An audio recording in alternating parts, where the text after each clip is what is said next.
창세기 38장은 야곱의 넷째 아들 유다에 관한 이야기입니다. 창세기 후반부에는요, 야곱의 12아들에 대한 이야기인데 그 대표적 주인공은 바로 요셉이고 또 한 사람의 주인공이 있다면 바로 유다입니다. 그렇다면 유다가 어떤 인물인지 대충 먼저 알아보고 가기를 원합니다. 유다의 어머니가 이렇게 누구냐면 바로 레아입니다. 레아는 야곱으로부터 사랑을 이렇게 받지 못한 자였습니다. 야곱의 마음은 처음부터 끝까지 내내 오직 라헬에게만 가 있었습니다. 그렇다면 그의 아들 유다는 아버지 야곱으로부터 사랑을 받았을까요? 당연히 유다 역시 아버지로부터 사랑을 받지 못하는 자였습니다. 더욱이 유다는 자라나면서 자신이 사랑을 받지 못하는 것도 이렇게 마음이 아픈데 자기 어머니가 내내 아버지께 이렇게 외면당하고 사랑을 받지 못하는 것을 지켜보면서 살았다는 것입니다. 그래서 유다의 마음에는 미워하는 마음, 분노하는 마음이 가득했을 것입니다. 유다는 어린 시절 불우한 가정에서 사랑을 받지 못하고 자란 자였습니다. 오늘 본문으로 돌아가서 1절을 보겠습니다. 그 후에 유다가 자기 형제들로부터 떠나 내려가서 아둘람 사람 히라와 가까이 하니라. 아버지 야곱이 너무나도 사랑했던 요셉이 애굽으로 팔려가고 나서 아버지 야곱은 살아도 죽은 것 같이 지냈습니다. 그리고 유다 자신도 그 동생을 이렇게 애굽에 팔았다는 죄책감과 수치심으로 말미암아 너무나도 힘든 나날을 보내야 했습니다. 가정 분위기가 여러분 어땠을 것 같습니까? 정말 불우한 가정 그 자체였습니다. 그래서 유다는 그러한 가정을 1절에서 떠났다라고 이야기하고 있습니다. 유다는 집을 나와서 아둘람 사람 히나와 가까이 지냈습니다. 다시 말해서 유다는 집을 나와서 하나님을 믿지 않는 친구 히나와 어울려 다녔다는 것입니다. 2절입니다. 유다가 거기서 가나안 사람 수아라 하는 자와의 딸을 보고 그를 데리고 동침하니. 그리고 유다는 가나안 사람 수아의 딸과 결혼을 했습니다.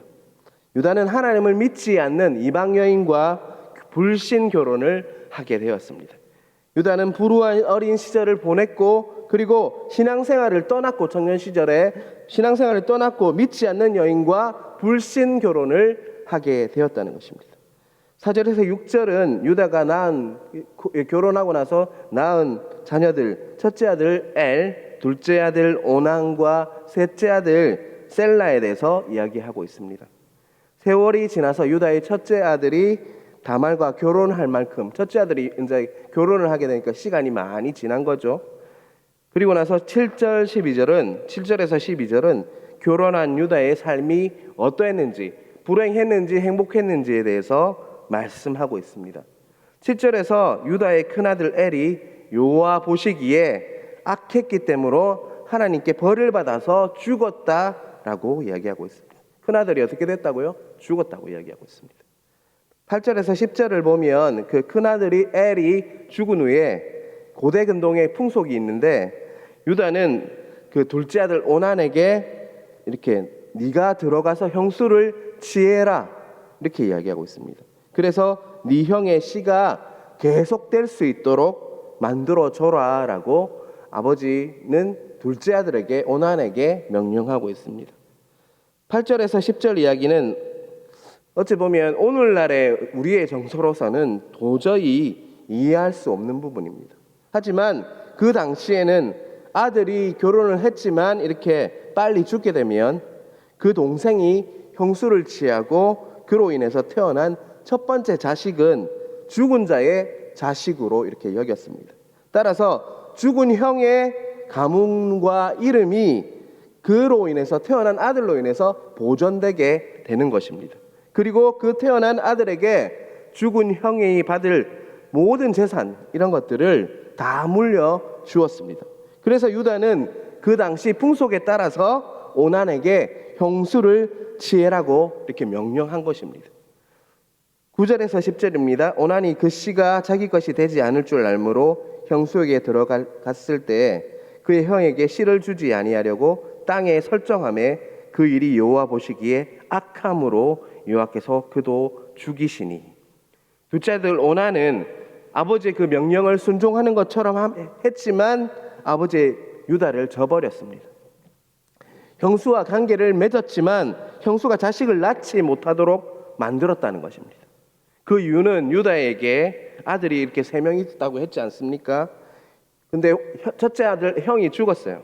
그래서 이제는 그 형의 몫까지 자기가 이렇게 재산까지 2몫을 가지게 되어 있는 것이 그때 이렇게 재산의 그 분배법이었어요. 그런데 만약 형수가 임신하게 되면요, 아들을 낳게 되면 그 재산이 태어날 아기에게로 넘어가 버리기 때문에 아버지의 명령보다 오나는 돈을 쫓아서 그런 일을 저지른 것이었습니다.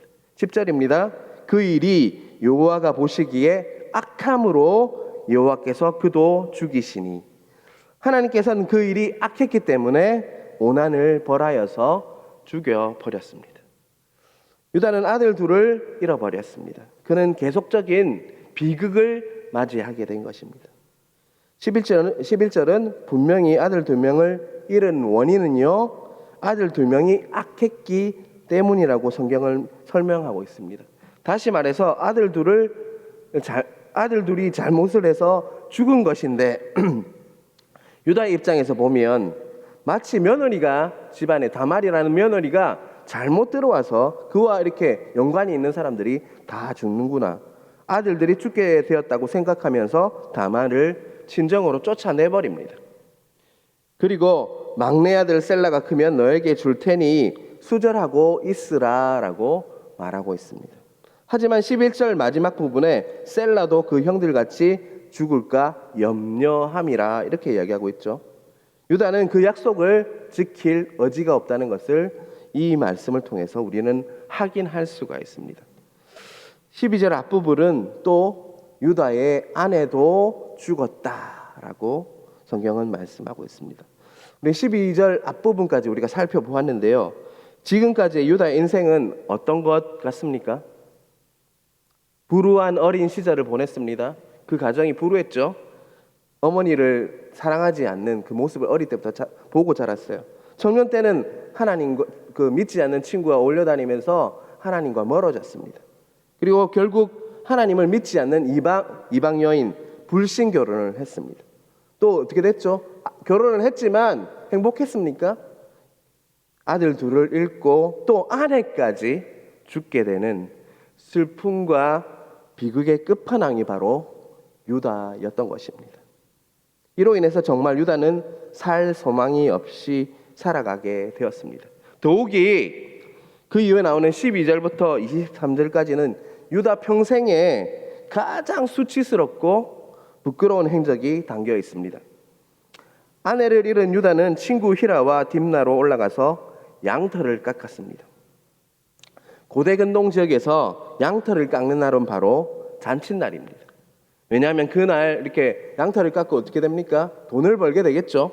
그리고 또 많은 사람들이 모이기 때문에 그때는 축제날이고 잔칫날이었습니다. 아내를 잃은 유다는요, 친구와 함께 슬픔을 잠시 잊기를 원했던 것 같습니다. 13절에는 며느리 다말이 유다가 딥나로 올라왔다는, 그러니까 양털 깎으러 왔다는 소식을 들었다고 말씀하고 있습니다. 14절에서 다말은 상상을 뛰어넘는 행동을 합니다. 그녀는 가부의 복장을 벗고 너울로 얼굴을 가리고 딥나로 가는 길에 있는 에나임 어기에 앉아 있었습니다. 에나임 어기라는 것은 지금으로 치면 딥나로 들어가는 입구, 관문 정도가 되겠죠. 곧 이렇게 역전 앞에, 지금으로 치면 한 역전 앞에 앉아 있었다는 이야기입니다. 성경은 그녀가 그런 행동을 한 이유를 말씀하고 있습니다. 셀라가 장성함을 보았어도 자기를 그의 아내로 주지 않음이라고 이렇게 성경은 말씀하고 있습니다. 다말이 이렇게 너울로 얼굴을 가렸기 때문에 유다는 역전 앞에 앉아 있는 그 다말을 몸을 파는 창녀라고 생각을 했습니다. 예, 유다는 다말에게 나로 너에게 들어가게 하라고 말을 하고 다말은 당신이 얼마를 줄 건지 이렇게 흥정을 합니다. 유다는 염소 새끼를 줄 건데 지금은 없다라고 말하자 다말은 담보물로 당신이 가지고 있는 도장과 끈과 그 지팡이를 나에게 담보물로 달라라고 이야기합니다. 그 당시 도장은요, 이렇게 끈에 묶어서 목에 걸고 다니는 것이 바로 도장이었습니다. 그 도장에는 유다라는 유다 자신을 나타내는 표시가 되어 있었습니다. 또한 지팡이의 이렇게 머리 부분에는요, 꼭대기를 보면 소유주가 누구인지를 나타내는 서명 또는 이렇게 사인이나 이름이 이렇게 적혀 있었습니다. 다시 말하면 도장과 지팡이는 값은 얼마 되지 않지만 소유주가 누구인지를 확실하게 명확하게 알 수 있는 증거물이 되었습니다. 그리고 유다와 다말은 하룻밤을 보내게 됩니다. 20절에서 23절에서 유다는 친구 히라를 보내면서 그 염소 새끼를 주고 이렇게 그 담보물 도장과 끈과 지팡이를 찾아오라고 부탁합니다. 그러나 그 여자를 찾을 수가 없었다라고 성경은 말하고 있습니다. 이렇게 이까지 보았는데요. 성경에 나타난 유다는 앞에도 이야기했지만 불우한 가정 환경을 이렇게 어린 시절 경험했습니다. 그리고 청년 시절에 하나님을 떠났습니다. 그리고 또 이방 여인과 결혼해서 불신 결혼을 했습니다. 그리고 가정에 엄청난 비극, 아들이 2명 죽고 아내가 죽고 몸 파는 여자와 수치스럽고 부끄러운 일을 범했던 자가 바로 유다였습니다. 24절에서 그런 유다에게 석 달 후에 소식이 들려왔습니다. 다말이 몸을 팔았고 아이까지 임신했다는 소문이었습니다. 예, 유다는 경노하여서 그녀를 지금 당장 잡아서 하영을 시켜라, 불사지르라 라고 이야기하고 있습니다. 25절입니다. 이에 다말은 시아버지 다말에게 사람을 보내어 이렇게 이야기했습니다. 이 물건의 임자로 말미암아 임신하였나이다. 이 도장과 끈과 지팡이는 바로 그자의 것입니다. 26절을 제가 읽겠습니다. 유다가 그것들을 알아보고 이르되 그는 나보다 옳도다.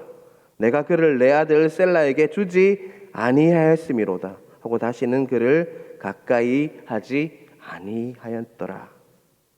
유다는 원인 제공자가 바로 나 자신이었구나.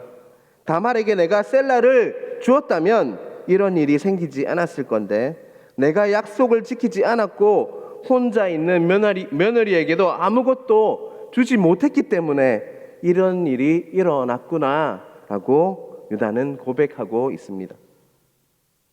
다말 입장에서는 그 당시 풍속에 따라서 죽은 남편에게 할 수 있는 최선의 도리가 바로 대를 이어주는 것. 유다는 그것을 방해했고 또한 다말의 입장에서는 이런 파렴치한 행동을 해서라도 자기의 후손들이 아브람과 이삭과 야곱의 후손이 되고 또 그 가족의 구성원이 되고픈 마음이 있었는데 유다는 그 마음을 이제서야 알아서 다말을 받아들이게 되었다라고 이야기하고 있습니다. 그래서 다말은 목숨을 건지게 됩니다. 27절에 보면요, 결국 다말은 쌍둥이를 낳았습니다. 그 아이들의 이름은 바로 각각 세라와 베레스였습니다. 이렇게 유다의 이야기는 끝이 나는데요. 여러분, 이 이야기를 들으면서 어떤 생각이 드십니까? 아마 이런 반응이 있을 수 있습니다. 무슨 막장 드라마를 보는 것 같이 이런 이야기에서 무슨 교훈이 있단 말인가 라는 반응을 보일 수 있습니다. 하지만 지금부터 왜 성경의 한 장이잖아요. 성경의 한 장을 할애해서 하나님께서 이 막장 드라마와 같은 이야기를 하고 계신지 이렇게 말씀하고 싶습니다. 유다는 정말 흠이 많은 사람이었습니다. 불우한 성장 과정과 그리고 청년 때 잠시 하나님을 떠났고요. 그리고 불신자와 결혼을 하였고 자식이 악한 행동을 하다가 죽고 또 아내를 잃어버렸습니다. 그 마음의 공백을 해결하지 못해서 몸 파는 여인과 관계를 하게 되지만 그 관계를 가진 자가 누구였죠? 바로 며느리 다말이라는 걸 알았을 때 그는 씻을 수 없는 실패를 맛보고 또 정말 절망과 수치와 부끄러움으로 정말 죽고 싶은 심정을 가진 자가 바로 유다였습니다. 그런데 정말 중요한 것은요, 하나님께서 그런 유다에게 어떤 태도를 취했는지 하는 것입니다. 직접적으로 나와 있지는 않지만 암시되어 있는 부분들이 있는데요, 유다는 이미 아들 2명의 죽음을 통해 이렇게 경험했습니다.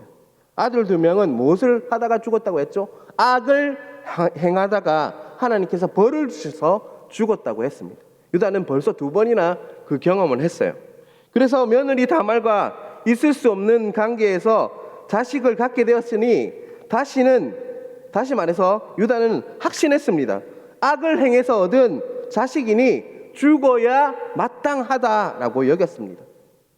아마도 유다는 그 자식이 복중에서 이렇게 유산되거나 나와도 바로 죽게 될 것이라고 이렇게 확신했습니다. 왜냐고요? 그는 이미 2번의 악을 행한 아들이 죽었던 경험을 가지고 있기 때문입니다. 그런데 반전은요, 그 아이들은 건강하게 태어났고 벌을 받아 죽지도 않고 잘 자랐습니다. 유다는 이 사건을 통해서 철저하게 깨달았습니다.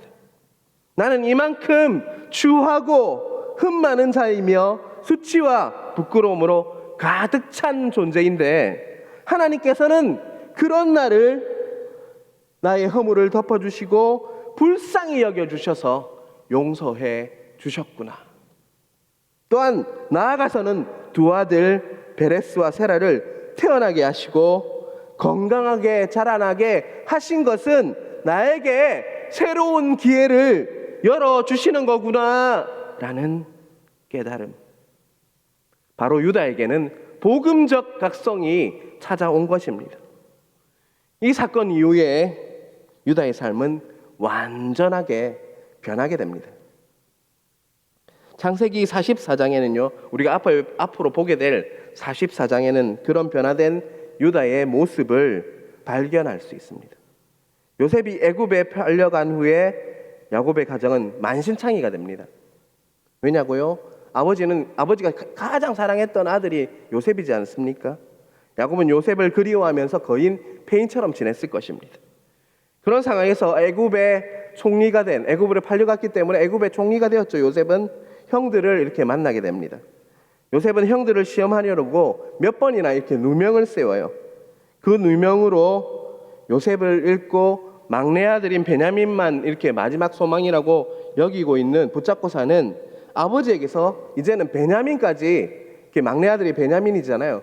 베냐민만 보면 누가 생각났을까요? 요셉이 생각나서 그 애만 이렇게 애지중지하면서 이렇게 소망이 바로 베냐민이라고 생각하는 아버지로부터 그 베냐민을 떼어내야 되는 그런 상황에 몰렸어요.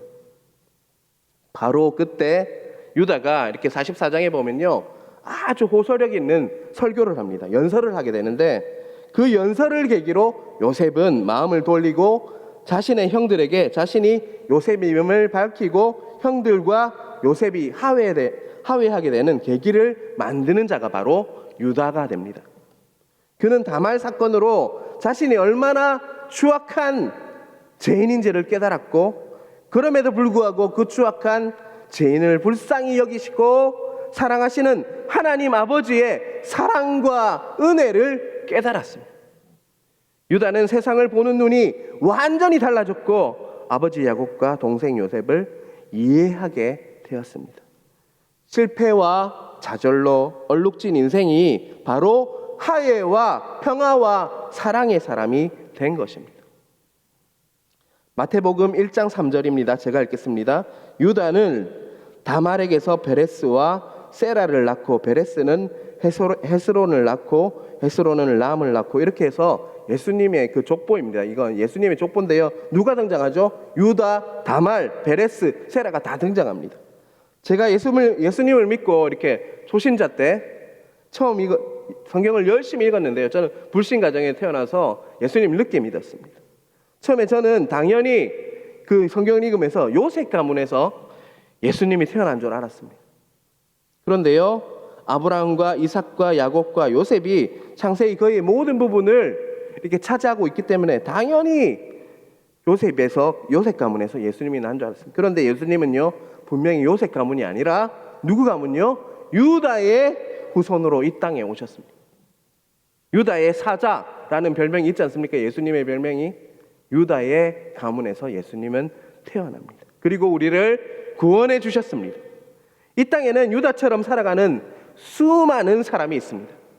하지만 그러한 사람일지라도 유다처럼 하나님의 사랑에 부딪히게 되면요, 그 후손 중에도 이 시대를 이렇게 바꿀 수 있는 예수님의 닮은 자녀들이 태어날 수 있다는 것입니다. 유다의 삶은 씻을 수 없는 실패를 맛보고 절망과 수치와 부끄러움으로 정말 죽고 싶은 자의 모습이 틀림없습니다. 하지만 그럼에도 불구하고 하나님께서는 그러한 유다를 불쌍히 여기시고 수치와 허물과 부끄러움을 다 덮어주시고 그를 통해 예수님께서 이 땅에 오시게 하는 은혜의 통로로 그 가정을 사용하여 주셨다는 것입니다. 우리도 마찬가지입니다. 죽을 수밖에 없는 벌레 같은 이 죄인을 죽기까지 사랑하셔서 그 허물을 예수님의 피로 다 덮으시고 우리를 살려주셨습니다. 그러한 예수님의 사랑과 은혜를 깨닫는 주일 예배 되시길 주님의 이름으로 축원합니다. 기도하겠습니다. 하나님 아버지 감사합니다. 유다의 그 이야기를 통해서 우리를 보게 해주셔서 너무나도 감사합니다.